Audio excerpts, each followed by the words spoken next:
Mr. Samaddar is an alumnus of Jadavpur University and IIM Calcutta. He brings over 3 decades of rich expertise in leadership, strategy, and operational excellence. He retired as Senior General Manager from Tata Steel Group, where he spearheaded business development and profit center management. Currently, a professor of practice at NSHM Business School, he also serves as an independent director on the board of a reputed organization and a consultant to Star. Mr. Samaddar was an esteemed assessor and trainer of Malcolm Baldrige Business. As a thought leader, he has lectured at prestigious institutions and authored articles. His passions extend to golf, music, and creative writing. As we begin, the theme of today's knowledge sharing session is Dilemmas and Decisions, Ethics and Executions. Ethics and decision making are crucial in navigating complex dilemmas in both professional and personal realms. This session, inspired by the timeless teaching of Mahabharata, will explore ethical dilemmas, decision making frameworks, and their practical applications in today's world. Mahabharata and Ramayana, along with Vedas, Puranas, and Upanishads, are ancient texts of India. A group of sages of immense wisdom and intellect penned down such rich treatises over many centuries of civilization, which are still so relevant for us to learn lessons of life. Mahabharata is one of them, which, with its gigantic form and contents, captures nuances of human life, relations, and finally, underlying trumps of virtues over evil. Today, Professor Shamadar will analyze some portions of this epic to illustrate how dilemmas and decisions, ethics and executions of different characters shaped Mahabharata and are shaping our lives even today. But before we start, I would like to mention some guidelines for the participants. During the session, participants will not have the option to unmute themselves. Instead, they are encouraged to use the Zoom chat box to submit any questions which will be addressed during the question answer session. The feedback and attendance link will be shared during the question answer session and will remain available for only 15 minutes. Certificates will be issued only to those who complete and submit the feedback form. We are looking forward to an enriching discussion and insights that will resonate with both personal and professional decision making. Without further delay, let us begin the session and welcome Professor Debabrata Samaddar to take us through the epic lessons on ethics and decision making. Over to you, sir. Very good afternoon to all of you. Am I audible? Yes, sir, you are very much audible.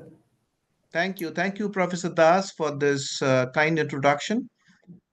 Today's session is an interesting one, and I would feel that you would also look forward to this such sessions, particularly from Mahabharata.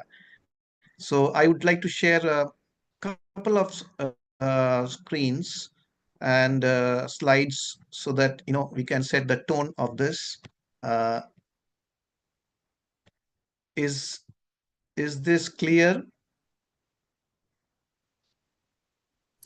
Can you see the screen? Yes, sir, this is visible, clearly Great. visible. So life lessons from Mahabharata. Uh, the participants possibly are seeing the screen also. And before we start, there's a small hymn from Mahabharata, and you can chant with me or you can chant to yourself. This is the famous one from Bhagavad Gita. Yada yada hi dharmasva glanir bhavati bharata abhuthanam tadatmanam sujamahin Paritranaya vinashaya cha dharmasthapanaya sambhavyani yuge yuge.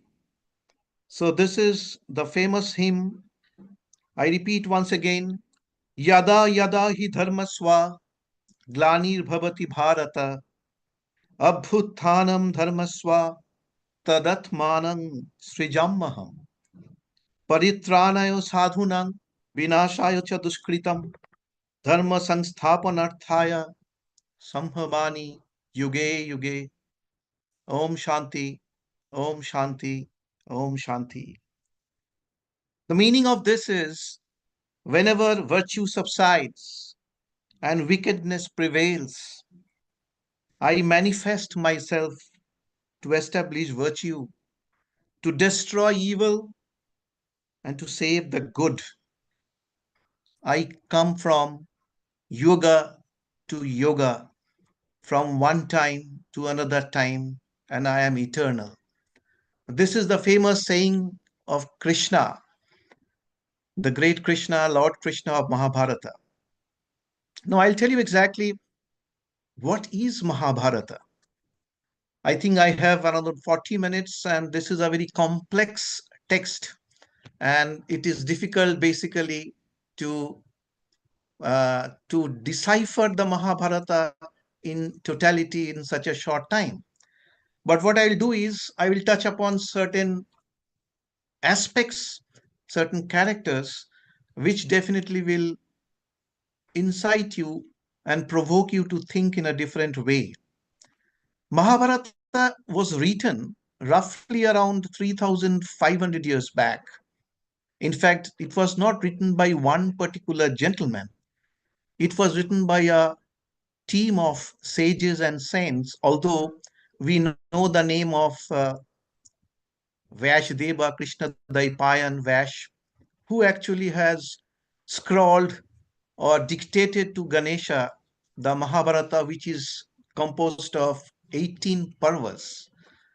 It has 2,200,000 lines, and more important is it has 18 lakhs of words. So you can see the mammoth size of Mahabharata, which is almost many, many times of Iliad, Odyssey, and Bible, and almost four times that of Ramayana. It has myriad of characters, the characters, the lady characters, the men characters, and also a transgender character, which is very unique.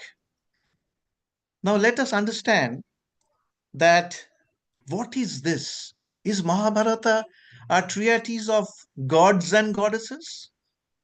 Or it is a text which describes the human behavior, human character that we are basically all of us.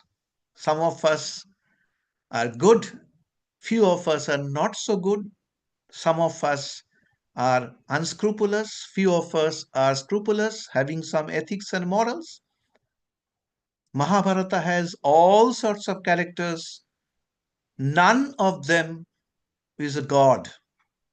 Most of them, or all of them, are as human as we are, as a mixture of virtues and goods as we are made of. That is the essence of Mahabharata. And that's why, in today's topic, when we say that ethics and execution, dilemmas and decisions, first we have to understand what is a dilemma and what is an ethics. I think most of us understand what is ethics. It is a set of principles which basically separates fair from unfair. As we have grown up and our parents used to say that, don't do this, don't do that. What does it mean? That this is not ethical, that is ethical. Don't tell a lie, which is unethical. Please be honest, which is ethical. So these are some of the standard principles which govern our behavior and daily life. But it is not that simple. Many a time ethics is not that simple of choosing between right and wrong. Both can be right, both can be wrong. What is more complex is what is a dilemma. In fact, dilemma is basically a subject of two. Di means two, tri means three. Dilemma is more complex. It is an option between two, and both of them are unfavorable. Please understand it. A dilemma is a set of two options where both the options are unfavorable to you. It means even if you choose A instead of B or B instead of A, none of them is going to solve the problem. Maybe one is little less problematic than the other. There's a fantastic film, and from that, this particular word also has been coined in the pedagogy of ethics and dilemma. That's called Sophie's Choice. Sophie's Choice is a film of 1982 and based on William Stauner's novel of Sophie's Choice, written in 1979. And film starred the Oscar winning actress Meryl Streep. And the story goes like this: Meryl Streep was a Jew, and he had two children, Eva and John. Both of them, or rather all three of them, were captured by the Nazis, and they were put into the concentration camp of Auschwitz in Poland. And the terrible dictator and the terrible commander of that particular concentration camp was none other than Rudolf Hoss. And their military person caught hold of Sophie, the mother, and told that you have to give one of your children for the camp, concentration camp, where she or he will be put to the gas chamber and will be executed. And if you can't hand over one of your children, you have to hand over both of your children. Now imagine the situation and the agony of the mother who has to hand over one of her beloved children to the gas chamber, and if she fails to do, she has to hand over both of them. So he loses both, or she loses one of them. So she decides to hand over Eva, the girl. So this is called dilemma. Both of them are so unfavorable for the decision maker. In Mahabharata, before we go to the dilemma part of it, let us understand that Mahabharata is not that all holy. It is real. And because it is real, taken from the real life, it has also its ugly parts, not so good parts. So, what is that? The one of the unfavorable or not so good part of Mahabharata is a caste system. It started with a caste system, it ended with a caste system, and sometimes we wonder if caste system was not there in Mahabharata, Mahabharata wouldn't have been written at all. Why? Let's imagine the great tragic hero Karna. Now, Karna was born a Kshatriya, but abandoned by his mother, and he was born and brought up by a lesser caste person called Adhirata, and that's why he was called Sutaputra. Because he was not from a higher caste, he was not given the chance to learn the tricks of warfare, the archery. He was denied. And when he went to uh, learn from Parsuram, he also had to tell a lie that he's a Brahmin because Parsuram was not, he is a Kshatriya hater. Another very important thing is There's one another hero, or not that hero, but he appeared in Mahabharata for a very short time, and his name was Ekalabya. Ekalabya also is from a lower caste. And at the time, the ruling caste class were either Brahmins or Kshatriyas. So Ekalabya wanted to also learn the warfare and archery from none other than the great Guru Dronacharya, who was a Brahmin. But Dronacharya didn't teach anything. Why? Dronacharya didn't teach anything to poor Ekalabya because Ekalabya was from a lower caste. The problem doesn't stop there. Ekalabya was so adept in archery and so adept in, uh, you know, in bows and arrows that Dronacharya felt that this young lad Ekalabya cannot grow up, or need not, or we should not allow him growing up and contest the hero of Mahabharata, the Arjuna. So, by some pretext or excuse, Dronacharya, the same Guru Dronacharya, ensured that Ekalabya cuts off his thumb, which is most important for the bow and arrow or archery. By that way, some people say that Dronacharya has ensured that Arjuna remains uniquely brave and sort of cannot be defeated. So that's the part of how people can go wrong, how unethical somebody can be as good as a guru, but then that's the execution part is very important. That means if you have to ensure something, you can forget some part of ethics, whether good or bad, which can argue on this. But the important point is the purpose is very important. So there are two approaches of ethics. I'll go into very brief part of theory. We have Kantian ethics, which is ethics of good and good only.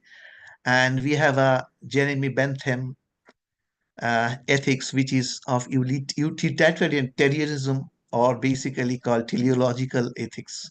So we have deontological ethics and we have teleological ethics. One is basically of consequential, that means the ultimate part is consequence. And one is, which is a Kantian ethics, is that no, we don't bother about the consequence or utility. We bother about the absolutism, not the relativism of ethics. But the entire Mahabharata, for your information and your understanding, is all about utilitarianism and consequentialism, or relativism of ethics.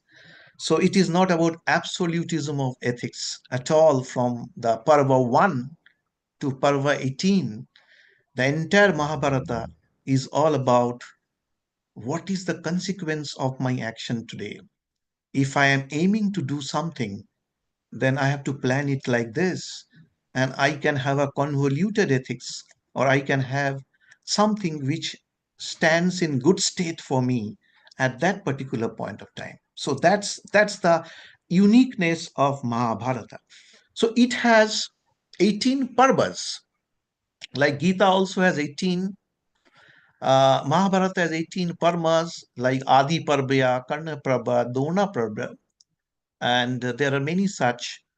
And incidentally, 18 is a very favorite number, or very common number for Mahabharata. 18 slokas are there. And then we have the famous Kurukshetra war, which also has spread over 18 days. I'll tell you very some unique features of this war and the characters associated with the war, and you will find that where the thin line of ethics has got diluted or washed away, for a bigger cause. The, the, the mother of Pandavas, and who was very much part of the Kurukshetra war decision, was none other than Kunti. And Kunti was the adopted daughter of Kunti Bhoj. Please understand that Kunti, at one point of time, had satisfied the notorious temperamental saint Turbasha and got the blessing that you can invoke any god and get a child out of your wedlock. So Kunti tried once in a very playful way and invoked god Surya, and thus Karna was born. But Kunti had a huge dilemma that she's not married and she has got a child. How can she face the society? How can she get married to a illustrious family later on when she is already having a child out of wedlock? The same problem is there in today's society also. So what she did is not abortion. I'm not sure whether abortion was there, but what she did was she abandoned the child Corno. So it's not only abandoning the child at that particular point of time and putting in a vessel and putting it in the river, which went and reached the foster father Adhirata, but what she did is she kept this secret for many, many, many, many years. She kept the secret, even if knowing that Karna is the buddy of Duryodhana. She kept this secret for many years. She never come forward and told that, yes, Karna, please come. I have made a mistake. So the dilemma was so strong and the social stigma was so much. She didn't have the courage to do that. And I'll tell you what happened next. Just before the Kurukshetra war, she went to Karna. That also with a purpose. She went and extracted one promise from Karna by giving the truth that Karna, oh beloved Karna, you are my son. I have made a mistake and I have abandoned you when you were a child, newborn child. Sorry, sorry, I repent for this. The war is imminent. So please give me a word. He will not kill my 5 sons, the Pancha Pandav. He will not kill 5 sons. Karna said that, no, no, that cannot happen. First of all, Kunti said, please come over to our side, Pandava side.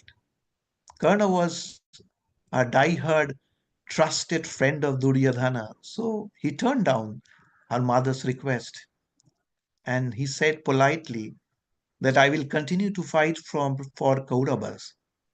But as mother, you have asked me, I will not touch or kill any of your 4 sons or any of your 5 sons except Dhananjaya or Arjuna. So either I will leave or Arjuna will leave and he will continue to be mother of 5 sons.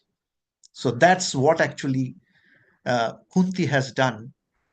So Kunti, was in a dilemma at that particular point of time. And what was the ethics? The ethics was basically that how to stop the war or how to ensure that Pandava wins. By this way or that way, Karna has to be convinced. The more tragic part comes in. The dice game which happened under that unscrupulous Shakuni. Where was Kunti at that time?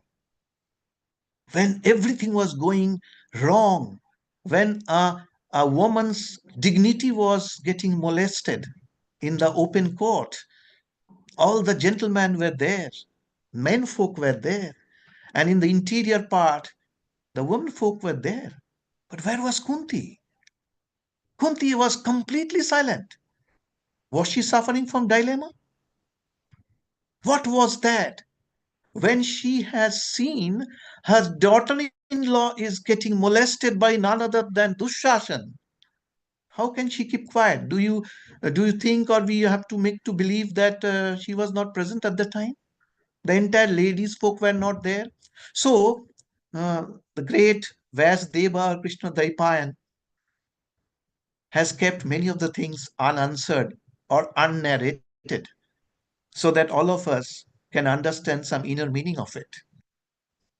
You know, when uh, when Arjuna won Draupadi in that great archery context, there was a war immediately after that between Brahmins. That means Pandavas actually were in disguise of Brahmins, and the big warriors at that time like Duryodhana, Karnas, and all these people. During that time, Yudhishthira and two young brothers, the twin Nakul and Sahadev, they left the court and they came back to their mother's place.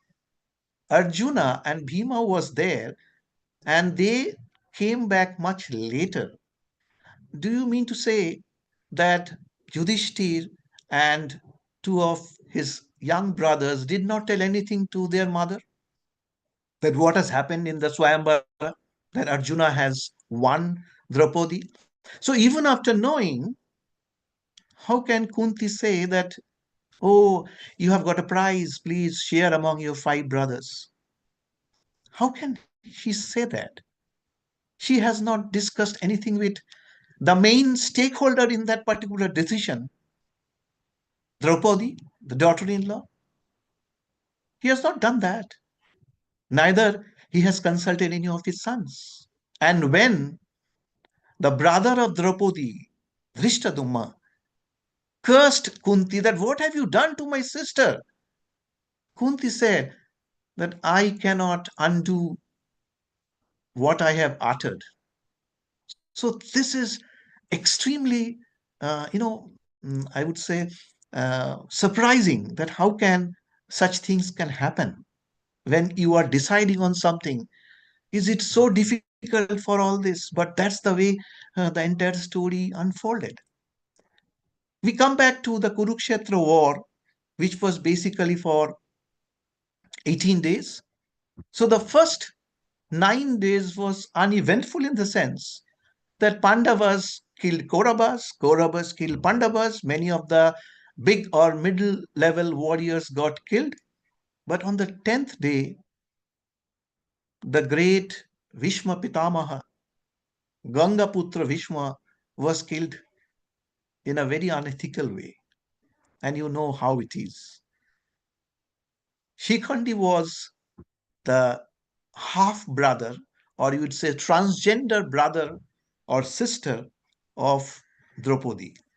And Shikhandi joined the Pandava camp. Krishna knew very well that Vishma Pitamaha, would not attack a lady. So Shikhandi was kept in the front, and at the back, both Arjuna and Krishna were there in the same chariot. And when Bhishma Pitamaha saw Shikhandi, who was actually a transgender lady in the form of, or guised in the form of a male warrior, Bhishma Pitamaha didn't attack, didn't throw any arrow or any spear or any dirt. And that was the time when the Pandavas, basically Arjuna and Krishna, took the advantage of killing Bhishma Pitamaha. Where was ethics at that time? But the execution was immaculate. So we have ethical dilemma and we have an execution purpose which happened at the time. What was actually uh, targeted was achieved. And then on the 13th day, 10th day, Vishma got killed. On the 13th day, we all know about Abhimanyu. Abhimanyu was trapped by Duryodhana in the Chakravyuha, where 7, 8 warriors actually crowd the young teenager Abhimanyu, the son of Arjuna, and killed him mercilessly. We all know that, isn't it? And that was a turning point of the Kurukshetra war. But none of us possibly know, or few of us have noticed what Abhimanyu did in the Chakrabuha was not that simple. Abhimanyu killed 7, 8 warriors inside the Chakrabuha, including the sons of Duryodhana and the sons of Shalla. Shalla was a great warrior too. Duryodhana lost his favorite beloved son Lakshmana, who was killed mercilessly by Abhimanyu. Now, if a father Duryodhana, so sad, so crestfallen because of the death of his son, avenged the death of the attacker and the killer, is this wrong?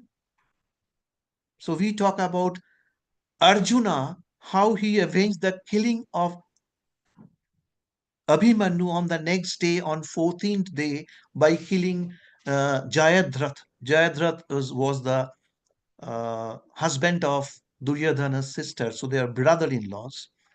But we never have talked about how actually ethics was also compromised inside the Chakrabuha when sons were killed. So that is another part, that what actually has happened on the 13th day and the 14th day also, when Arjuna was running after Jayadratha in a mad way, because Arjuna has given a promise that I will kill Jayadratha, who was also a perpetrator in the killing of my son Abhimanyu on the earlier day. I will kill him before the sun set. But actually, he was unable to kill Jayadratha. So, what happened that time? Krishna said that I will overcast the sun with a cloud for some time, when Jayadratha and his team will feel that sunset has come, so the day's war is over. So now Arjuna will self-immolate, or Arjuna will commit suicide because he was unable to kill Jayadratha. But immediately when this merrymaking was going on in the Jayadratha's camp, Arjuna again removed the cloud and sun came in. During the time of unpreparedness, Arjuna killed Jayadratha. Now you can see the relation between ethics and execution. The more important point is on 15th day, another one day later. All of us know Ashwathama Hatha Iti Gaja. What was that? Drona was also a very loving and doting father of his son Ashwathama. And they felt that you cannot kill Dronacharya, because who was going great guns, and he was killing the Pandava soldiers in thousands and thousands, and everybody was terrified that this is not going to last. Pandavas can't win. So a new plot was made, how to kill none other than Duryodhana. And he was so loving father that somehow the death, or the news of death of his son, will completely cripple him. So one elephant was killed by Bhimasena, and the elephant's name was Ashwatthama. And it was told by none other than Duryodhana, who was basically the torchbearer of truth and honesty, who told, in the years of Duryodhana, sorry, in the years of Dronacharya, his own guru, that Ashwatthama Hatha, and very, very in a subdued tone, as if that he has to tell something true, called Iti Gaja. That means not the Ashwatthama proper, but it's the elephant. But the last part was so subdued that Dronacharya didn't hear that. Only he heard about his son got killed. And the moment he heard that, he laid down all his arms. And that's the time when Draupadi's brother Drishtadyumna killed him mercilessly. Ethics and execution. Please understand where things can go wrong. And then the tragic part of Karna. After the demise of Dronacharya, somebody has to be made the commander in chief of the Kaurava army. So who was there? Karna was made the commander in chief, and Karna knew that either he has to die or Arjuna has to die. But then the fierce battle took place between two of them. It was really, really fierce.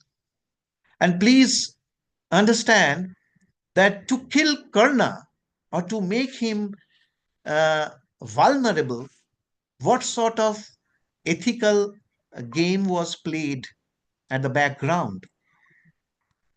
You will be surprised to know that Arjuna's father was Indra, the god Indra.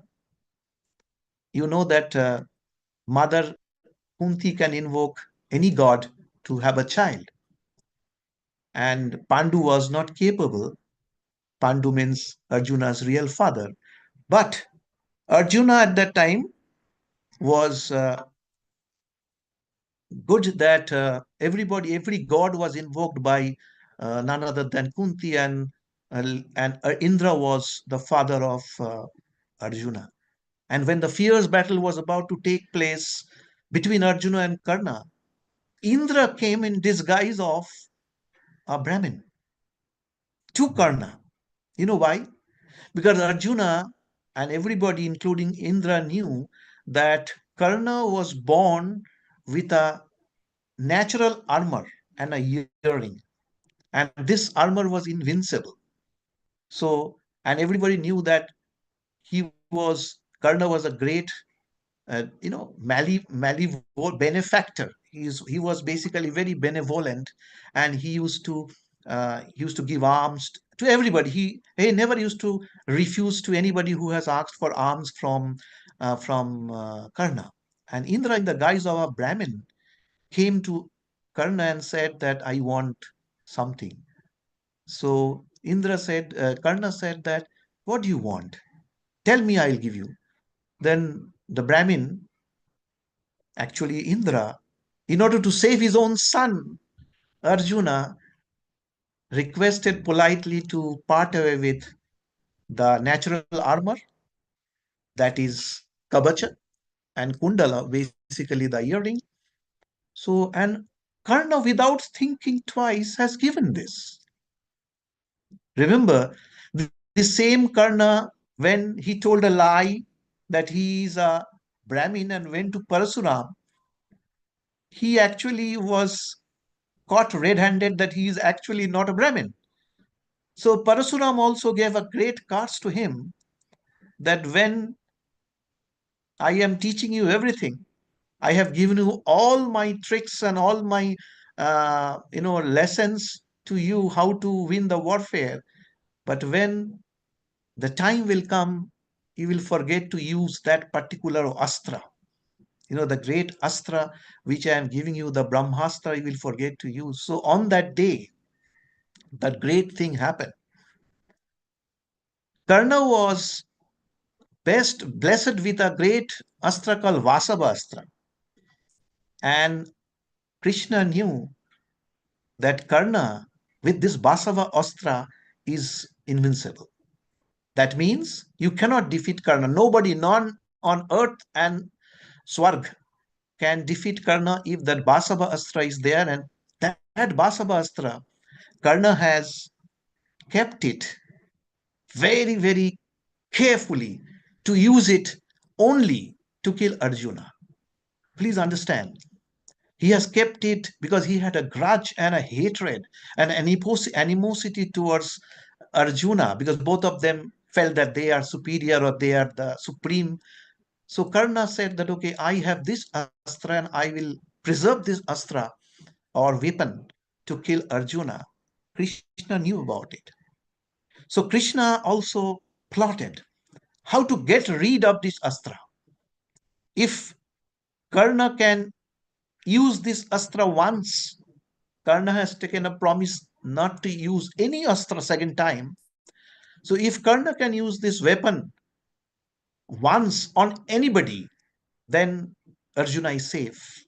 Just like Drona has done the same thing to keep Arjuna the supreme hero of Mahabharata. So here also, the son of Bhima, Ghatotkach, who also was a terrific soldier and was carrying on mayhem for all the Kaurava soldiers and killing them in thousands. And he was so terrifying at the time. Then Karna was almost cajoled and almost pushed to use that only astra, Vasabhastra, which he has kept so long to kill Arjuna. And once Ghatotkach was killed, one person was happy. Entire Pandava family was ruined because son of Bhima has died, just like Abhimanyu when died. There was a gloom all over the place, but Lord Krishna was laughing because Lord Krishna knew that Karna has no other weapon which would be so terrific and which can kill Arjuna. And on the last 17th day, what happened? When the fierce battle was going on between two, Arjuna and Karna. Karna also had a great charioteer. Arjuna had a great charioteer, Lord Krishna, and Karna had an equally good charioteer called Shalya, whose son was murdered by none other than the son of Arjuna. So it is very complex. And when the man of curse in Mahabharata is Karna.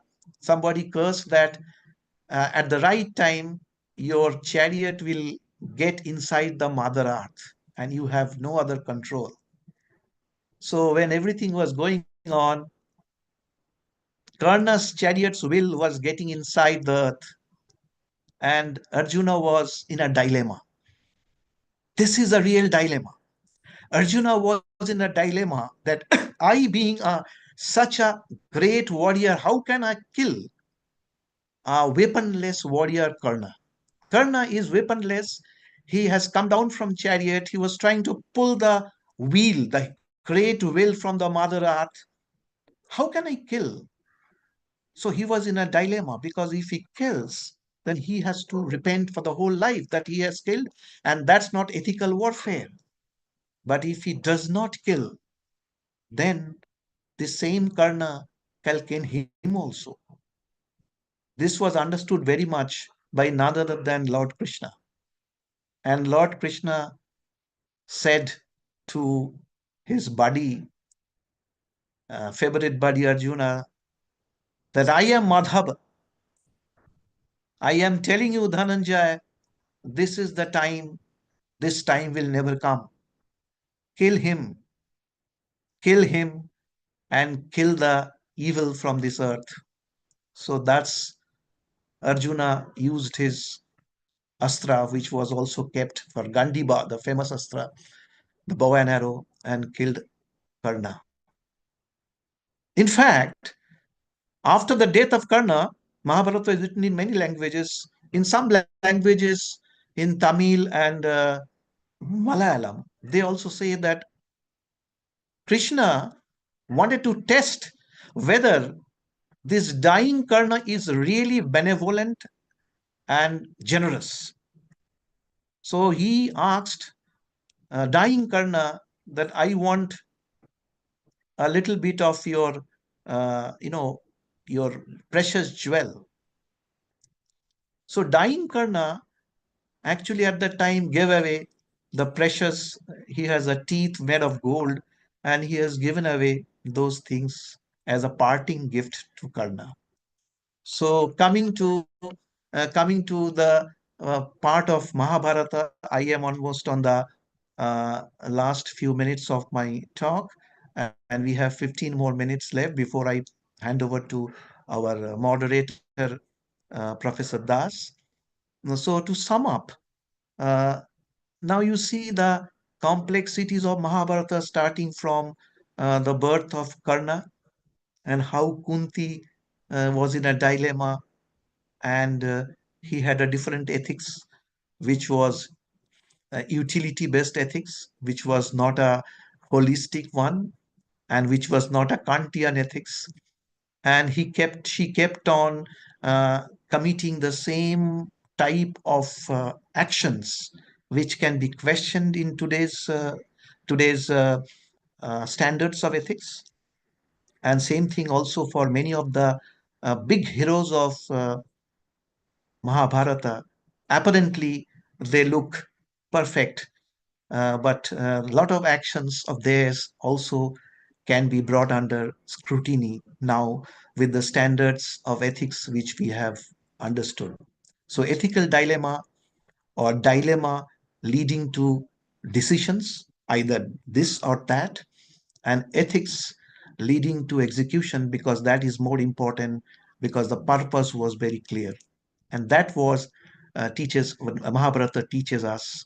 In today's world, it is equally relevant. I appeal to you, please read, uh, if not 100 times, 10 times, and rediscover this Mahabharata and its lovely, the lessons over and over again. Thank you very much. Thank you all.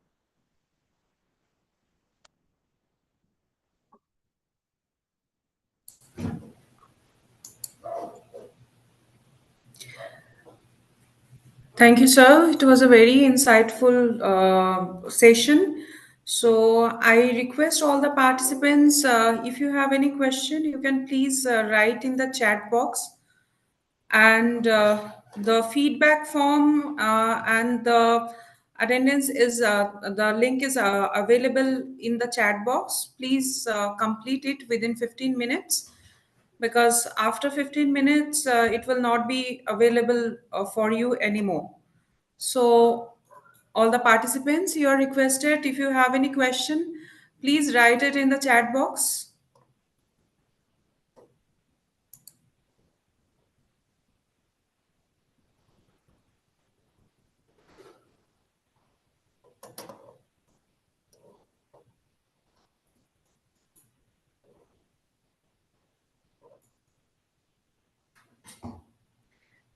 So by the time the participants they ask their question on behalf of them, I just would like to ask you. I have two questions. I just would like to ask you two questions. Uh, First question is, you have explained the complexities of few characters of Mahabharata, how they struggled with their dilemmas and ethics. And the continuation of the question is, are there other characters which are so strikingly complex? Yeah, I think it's a very important question, and is very pertinent too, because this is such a short time, 40-45 minutes, and I just picked up few characters.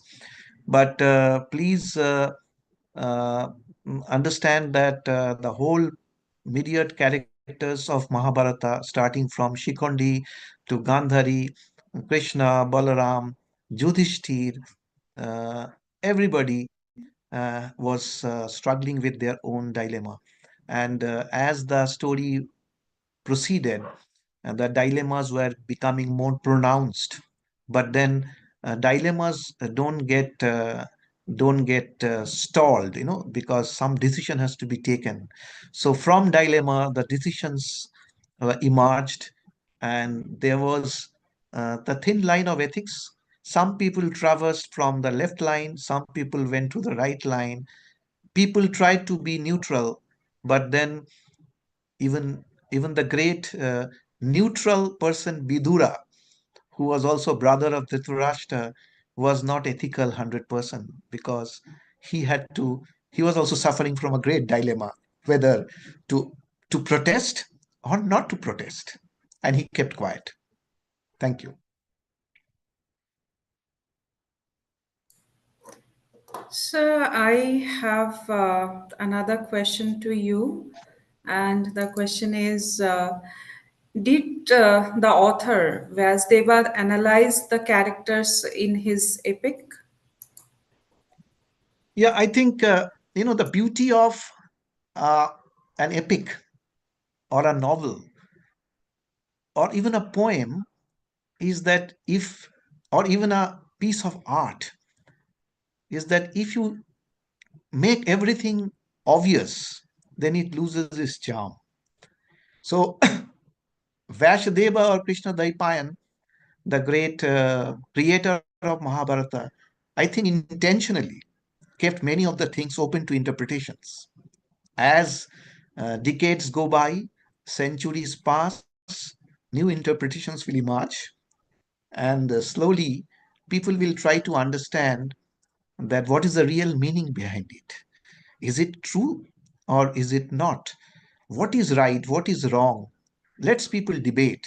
So I think it was kept intentionally that much unspelt so that people can make their own judgment to find it out.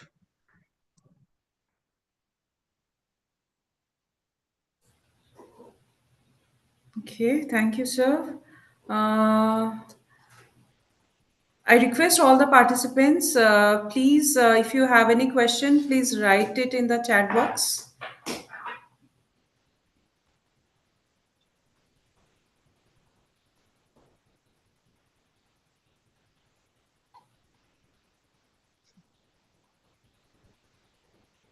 Sir, we Anybody can. has any question, or people are people are maybe wondering that what to ask because it's so complex.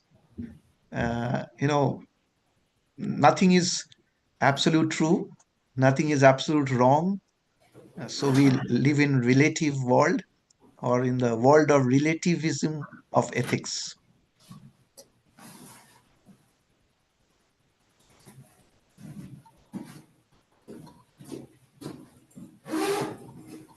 Yeah, I think this is a very good question by one Mr. Paras Sabharwal, that I can read the question. This is a wonderful question, and many people feel that Arjun was the favorite disciple of Guru Dronacharya, and Arjuna was a Pandava. Why did Dronacharya support Kaurava instead of Pandava? This is a wonderful question, but the answer is very simple. Dronacharya's bread and butter and salary slip used to come from none other than Dhritarashtra and Kaurava family. So Dronacharya also felt, जैस in Hindi में कहता कहावत है कि जिसका निमक खाया उसका निमक हराम मैं नहीं कर सकता हूँ. So Arjuna, although being a favorite and loved disciple of Dronacharya couldn't do anything because Dronacharya एक बार निमक खाया, Kaurava clan, the Dhritarashtra's nimak khaya, or they have taken the salt, and that's way the loyalty also was compromised. And Dronacharya, from that time onwards, became 100% loyal to Kauravas, although he felt some attraction of love and compassion for the Pandavas and their favorite disciples. Hope I am making it clear.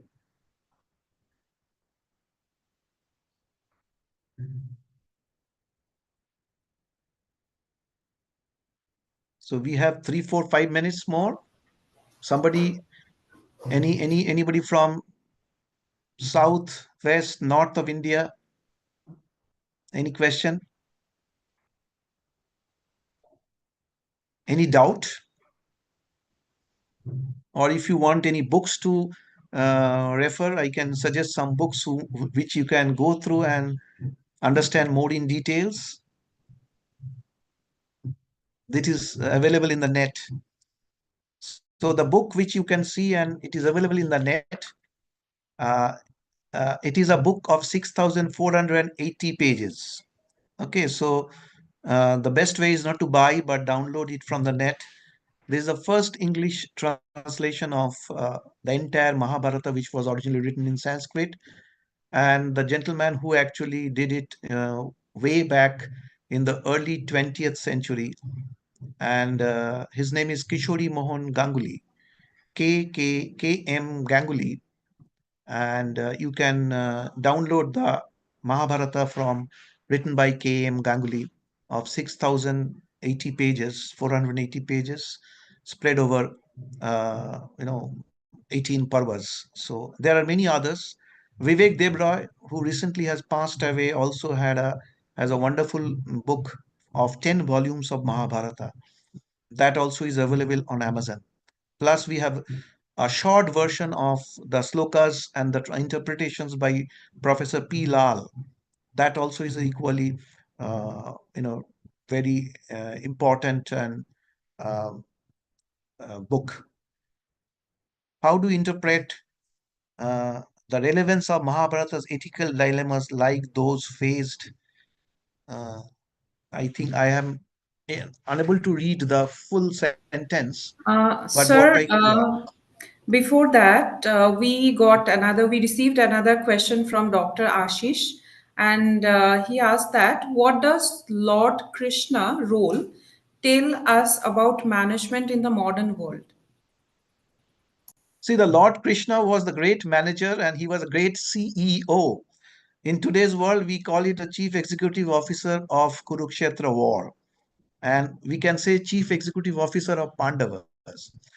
He not only orchestrated the entire move and the strategic plan of 18 days war, but he also had gone for different behind the scene negotiations with Kauravas in order to make them weak. He also knew that what is going to come. So his foresight was so brilliant that he pulverized and neutralized Karna's, that vehement attack. So a real leader and a manager can have a keen foresight about what is going to happen. So he has done that, but while doing that, he bordered or traveled on a path which was on the left side of ethics or on the right side of ethics. But then he was a great executioner.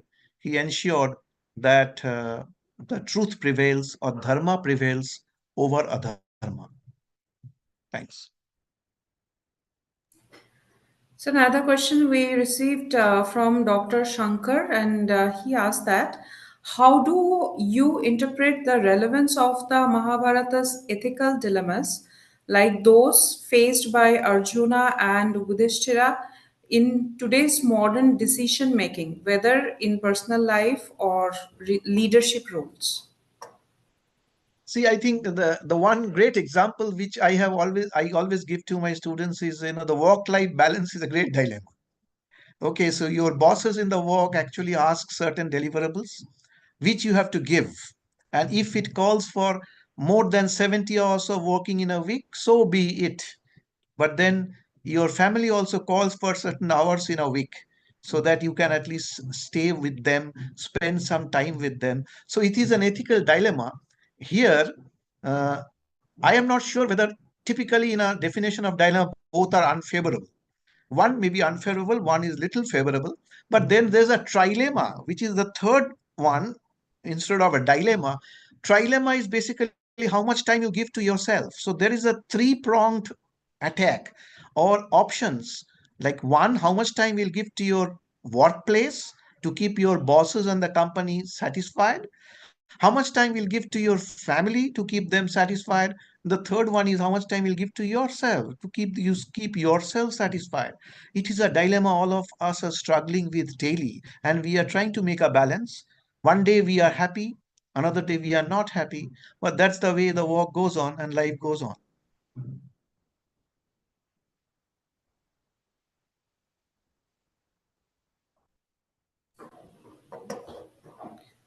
So, no more question is there in the chat box, sir.